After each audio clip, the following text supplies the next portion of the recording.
ചങ്ങനാശ്ശേരി മണികണ്ഠ വയലിൽ ഗൃഹനാഥൻ വീടിനുള്ളിൽ മരിച്ച നിലയിൽ 54-കാരനായ അനിൽകുമാറിനെയാണ് മരിച്ച നിലയിൽ കണ്ടെത്തിയത്. മൃതദേഹത്തിന് ദിവസങ്ങളുടെ പഴക്കമുണ്ട് എന്നാണ് റിപ്പോർട്ട്. അനിൽകുമാറും മകൻ സന്ദീപുമാണ് ഈ വീട്ടിൽ താമസിച്ചിരുന്നത്. തൃക്കൊടിത്താനം പോലീസ് സ്ഥലത്തെത്തി അന്വേഷണം തുടങ്ങിയിട്ടുണ്ട്. വിവരങ്ങളുമായി ഗോകുൽ രമേശ് ചേരുന്നു.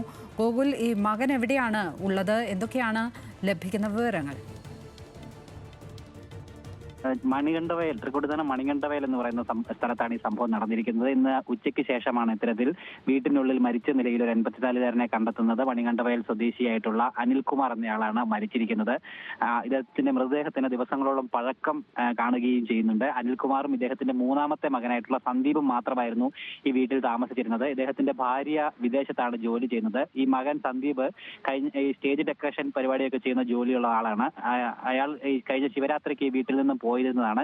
തുടർന്ന് ഇന്ന് രാവിലെയാണ് വീട്ടിലേക്ക് ആ ദിവസം പോയതിനു ശേഷം ഇപ്പോൾ എത്തുന്നത്. തുടർന്ന് വീട്ടിൽ വന്നപ്പോഴാണ് ഇത്തരത്തിൽ അച്ഛനെ മരിച്ച നിലയിൽ കണ്ടെത്തുകയുണ്ടായത്. ഈ ഡൈനിങ് ടേബിളിനും അതോടൊപ്പം തന്നെ സോഫ സെറ്റിക്കും ഇടയിലായിട്ട് ജീർണിച്ച അവസ്ഥയിലായിരുന്നു ഇദ്ദേഹത്തിന്റെ മൃതദേഹം കണ്ടെത്തിയത്. ദിവസങ്ങളോളം പഴക്കം ഇതിനെ കണക്കാക്കുകയും ചെയ്യുന്നു. തുടർന്ന് ഈ മകൻ സന്ദീപാണ് നാട്ടുകാരെയും പോലീസിനെയും ഒക്കെ ഇതുമായി ബന്ധപ്പെട്ട വിവരം അറിയിച്ചത്. തുടർന്ന് തൃക്കൊടിത്താനം പോലീസ് എത്തി ഇതിന്റെ മേൽ നടപടികൾ സ്വീകരിച്ചിട്ടുണ്ട്. മൃതദേഹം ഇൻക്വസ്റ്റ് നടപടികളൊക്കെ പൂർത്തിയാക്കി പോസ്റ്റ്മോർട്ടത്തിനായിട്ട് മാറ്റിയിരിക്കുകയാണ്.